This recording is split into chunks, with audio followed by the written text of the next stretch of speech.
Today I'm going to show you my one node color grading workflow inside of DaVinci Resolve. Like, I get it if you just started color grading or if you're new to DaVinci Resolve, I understand how complex the node structure can be. Like, when you look at all these color grading tutorials and they're like, today we're going to be mimicking my color grade, and then it's like 10 or 12 different nodes and just all of these settings and dials, and it's just a bit overwhelming to say the least. So I personally hated using all of these different nodes and having to color grade my footage that way. It was just too much clutter.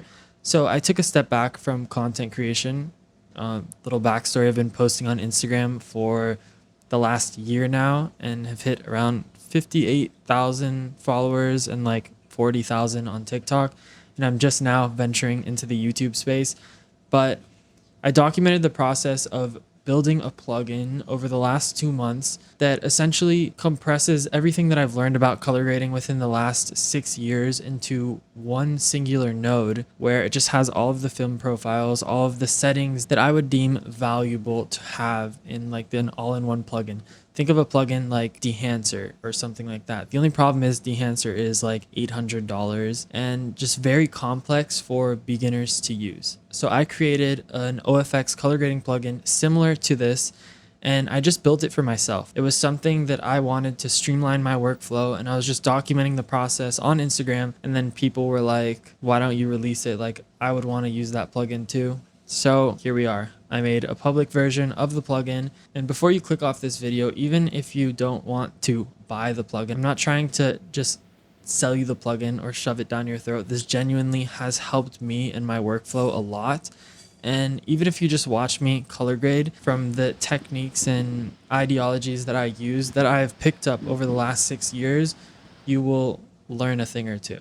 I'm going to walk over 5 different clips, different variations, different lighting, different environments, just to show you how the plugin is used and how versatile it actually is and how simple it is to use. That's the whole reason I made it. I just wanted it to be simple, streamlined, achieve movie-like quality video with minimal nodes and effort. So without further ado, let's get into the editing part. All right, so here we are inside of DaVinci Resolve. I've picked 5 clips that show a wide range of color spectrums. So we have this first clip, which was me in China in January. This was me last year in Steamboat, Colorado. This was in Hawaii in February. This is in Miami, and then another clip in Miami.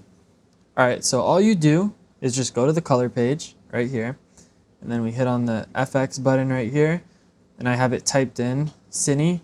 So you just type in CineChrome. There's an installer. Everything will appear and install seamlessly onto DaVinci, and you just drag it onto a node. So we dragged it on, and it applies a couple things by default. So it's set to apply this neutral look by default, and then it applies grain, film grain by default. So what I like to do first is I will just select the camera I'm using, and as you can see, it supports a wide range of cameras from Sony, ARRI, Canon, Fuji, Nikon, Red, Panasonic, Blackmagic, literally pretty much any mainstream camera. So if I select Sony, it'll automatically default to like an FX3 with S-Log3, S-Gamut3 Cine, which is the picture profile that I shot in. So now over here, the look is where I have, think of these as like embedded LUTs in different styles for the video that will set like the base tone, or I guess emotion, for the color grade. So if we can just scroll through here. So you can see Ember has more of a muted look. Dune is a little more punchy. Chrome is also a little more punchy, darker look. Then we have Slate. There's a little more magenta in here. Archive, more of an old kind of filmic look. Soft, very flat, neutral looking. Then I have black and white as well. A natural look, which is also a very soft, muted look with a little bit of a filmic hint. And then there's teal, which is a little more green. I like to use teal for nighttime footage. But let's try picking natural for this one. So I'm just going to walk through the settings for this first clip, and then I can show you how fast it actually is to color grade once you understand what everything does. So the intensity controls how much of this profile is being applied. So if I scroll it down, it goes back to Rec 709, and then if I go all the way up, then it applies this grade. Film character adds like some blues or warmth, as you can see like right here in the highlights specifically. If I zoom in, it'll make it a little more blue, and then compresses the highlights a bit and makes it a little more warm. I actually like a bit of the blue, so I'm going to keep it in the center. And then softness just adds blur to the image. And all of these things are keyframeable. So I could like keyframe all of this and have the softness slider move as the video plays so it can like rack into focus. And then, all right, so expand. The black point and the white point basically are how I add contrast. So if I move the black point down, you see that it takes away a lot of the contrast, and then as I add it in, it saturates the image and makes it look very punchy. So I'll bring the black point up somewhere around here, and then if you see the white point, the same, brings it up and then lowers the whites. So you can get a nice even exposure, as you see right here on the waveform. And now compression. So compression applies more so to clips that have like strong highlights that are maybe like too bright. So if you look at film emulation, I don't want to get like too detailed into the science behind this. I did spend like 6 years kind of researching film and being able to know like what to actually code into this plugin. So real film compresses highlights, and digital cameras just blow out highlights and it looks like trash. So if you wanted to flatten the highlights, what you would do is you would enable this, and then the ceiling is how high, think of the ceiling as like how high you want the highlights to be. So if you lower the ceiling, the highlights are going to be lower because the ceiling is lower. If you want a higher ceiling, the ceiling is going to be higher. So if I lower the ceiling and then I mess around with the highlight roll off, you can see specifically in the highlights right here that like right here the highlights are a lot brighter. This is obviously going to be more dramatic depending on how bright the highlights are. This doesn't really have super bright highlights, but I'll show you more with the sunrise clip. So if I go over here and I max out highlight roll off, you can see how it kind of compresses the highlights, and we have a very even exposure across the frame. So if I take it off and then take it back on, you see how it's compressing the highlights down. Cool feature to have. I'll probably raise the ceiling a bit and put the highlight roll off down. So now density.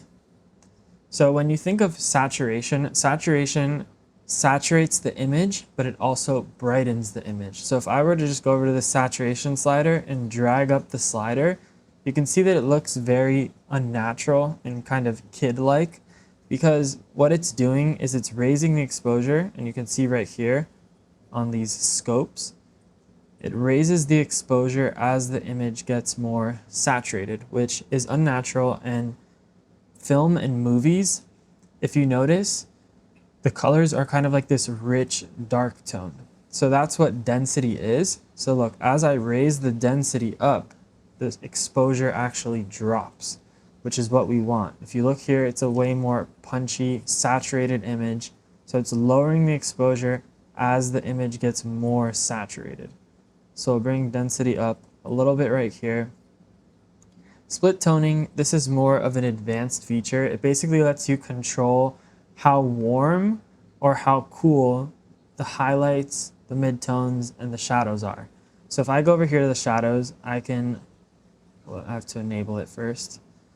If you look at the shadows, I can make the shadows super warm, I can make the shadows super cool, but it's only affecting the shadows. If I were to just use like a temperature slider, it would affect the entire image. So this kind of allows you to manually tweak specific parts of the image. So let's say the midtones, I wanted the midtones to be a little more warm, but I want the shadows to be cool, and I want the highlights to be a little more warm. So you can see over here the midtones are definitely more warm, the highlights are more warm, and then this whole shadow area is kind of cool. So now we have grain and halation.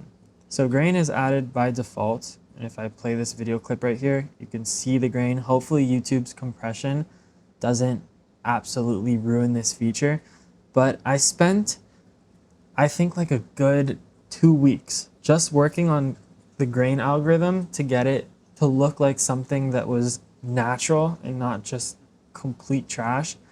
But if you can't see it because of YouTube, believe me, it's dialed, it's good.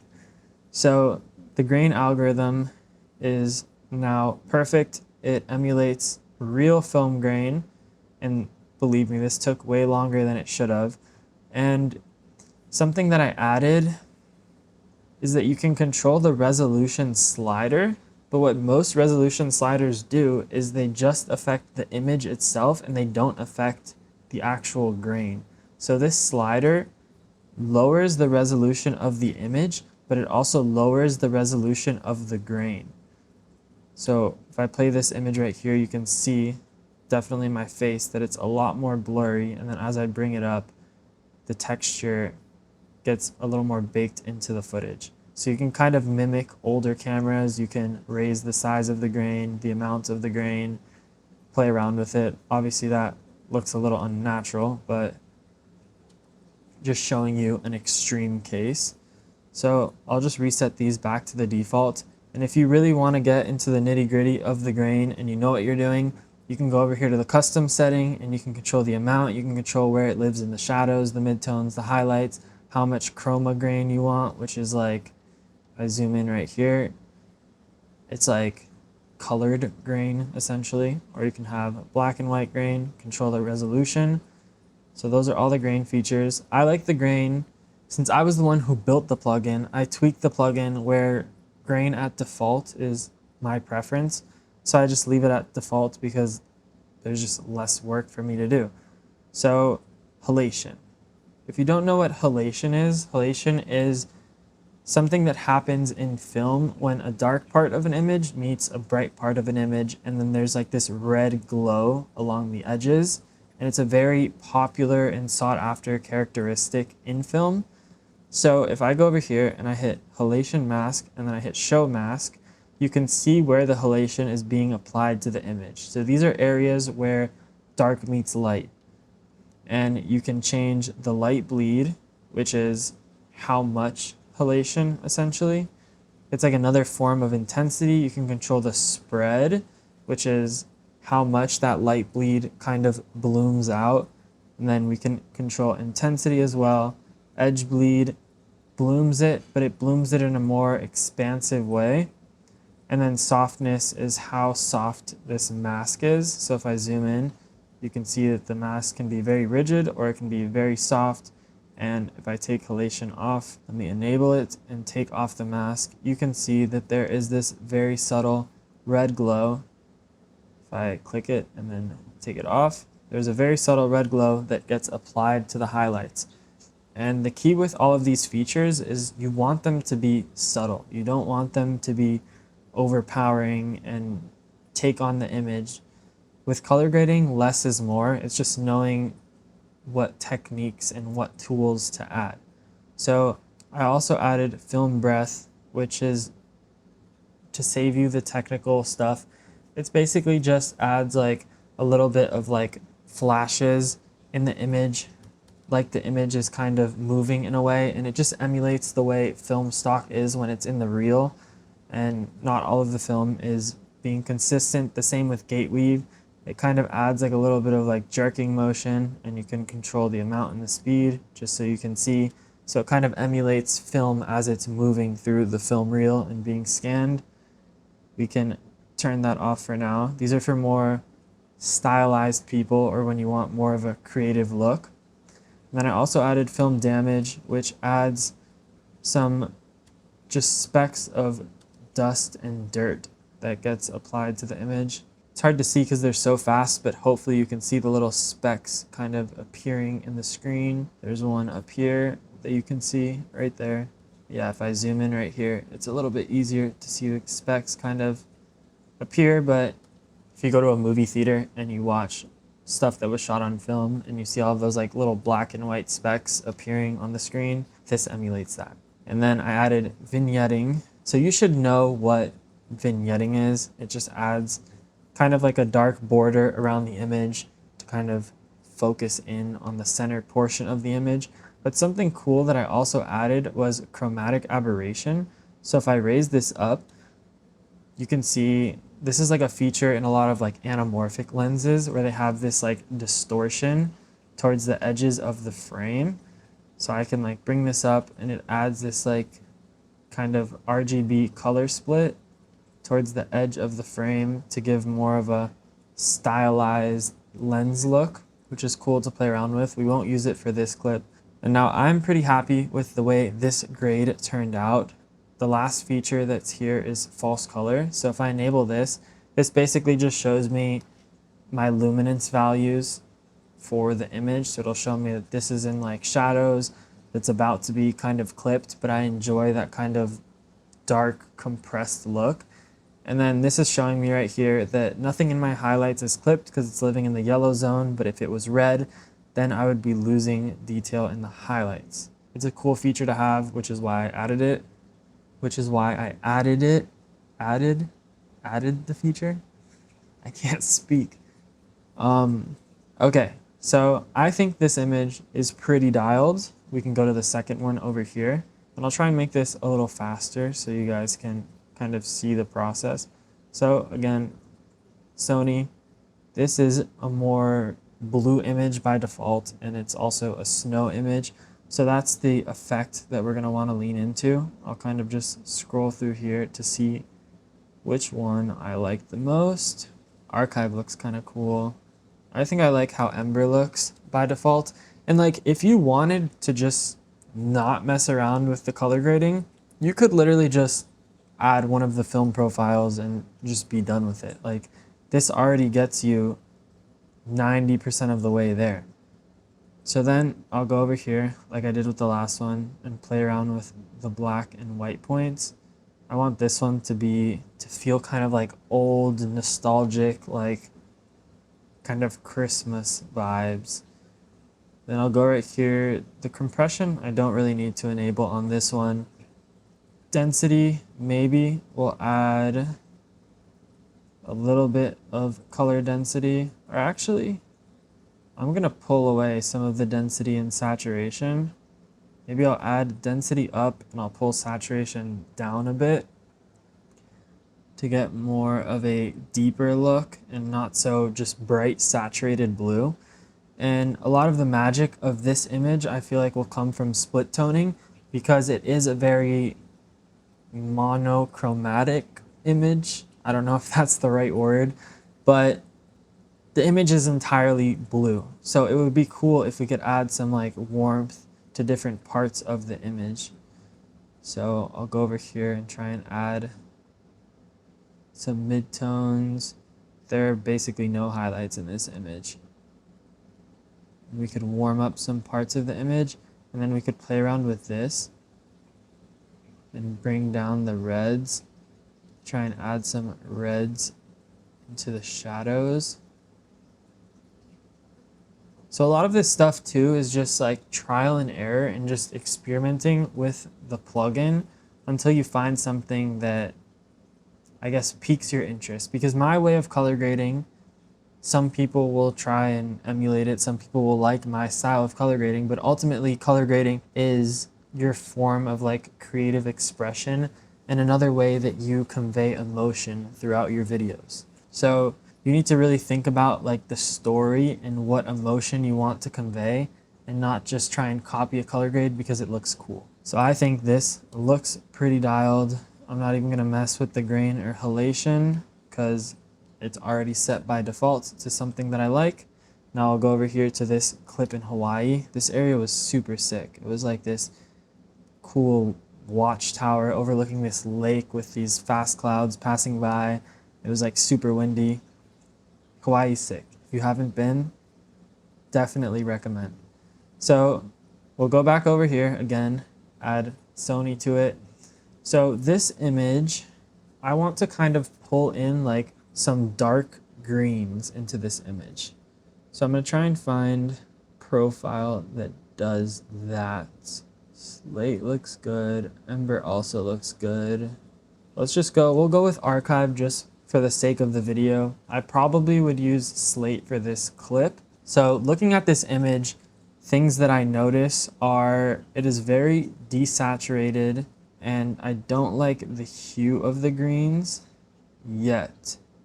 So this is a little better. So these are just the temperature and tint sliders, which would be the same as dragging temperature and tint here, but just to keep everything in the same plugin, I added them in. So we'll drag that down, and then I'll play around with the exposure.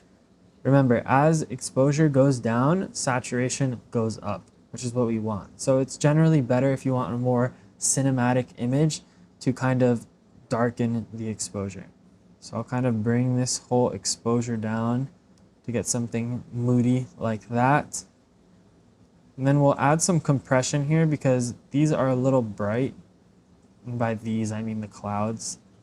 So we'll go over here, we'll bring that ceiling down, and then we'll lower the highlight roll off, or we'll raise the highlight roll off, sorry. And as you can see, this kind of blends the image well. If I take it off, the clouds get pretty bright. If I bring it back, the clouds get kind of compressed, which fits the theme of the overall image.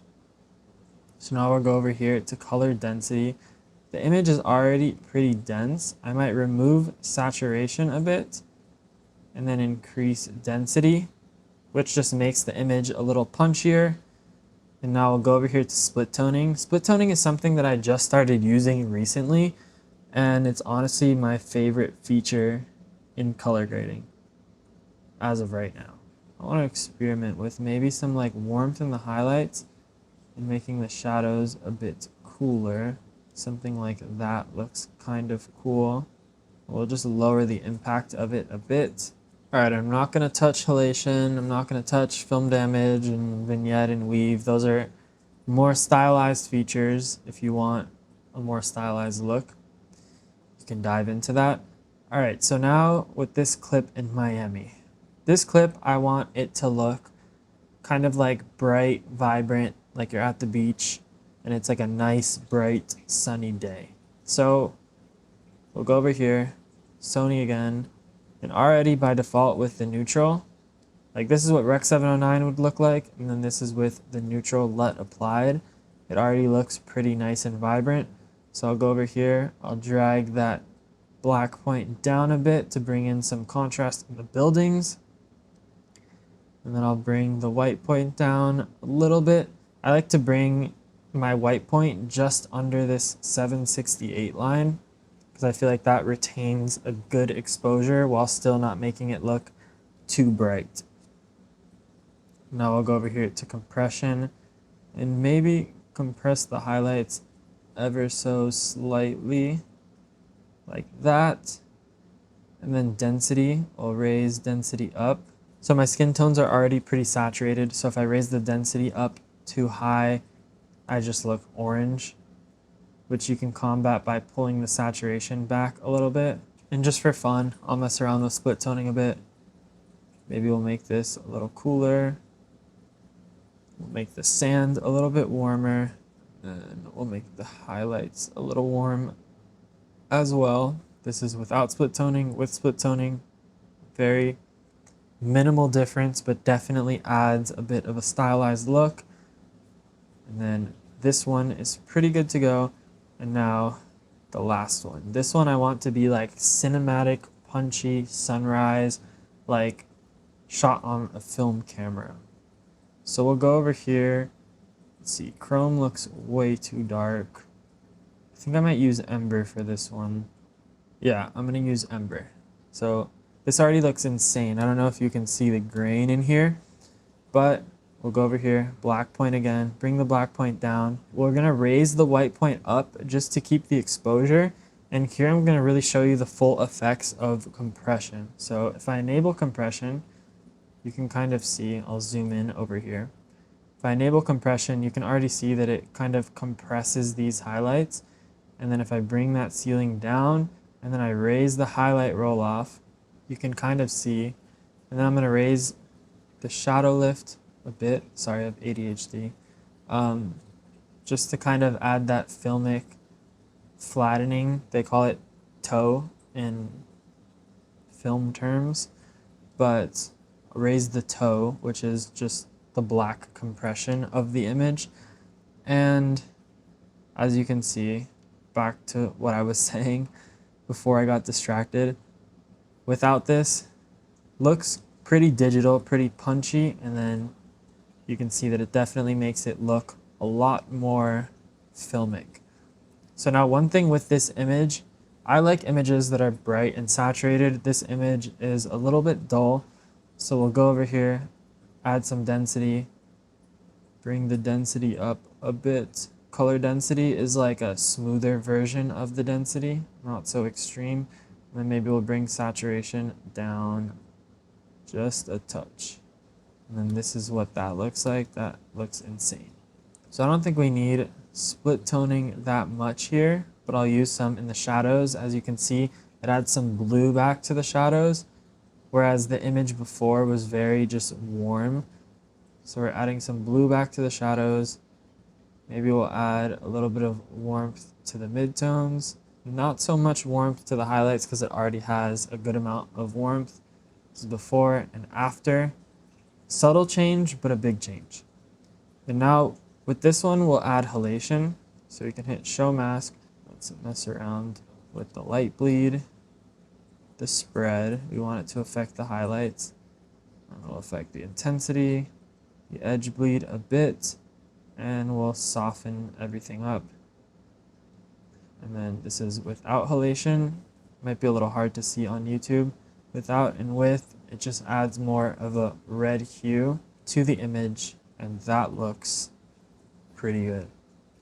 So this is the first one we color graded, the second one, third image, fourth, and fifth. All completely different looks, and if you're looking at this talking head clip right now, this was also color graded with just one node. So it's a pretty cool plugin. I use it for all of my color grading, and it has completely transformed my workflow. And the cool part about me creating the plugin is if I want a feature or if the community wants a feature, you can just let me know and say, hey, I think it would be cool to add this feature, and then I'll add the feature. And then we can just keep expanding this plugin and turn it into something cool.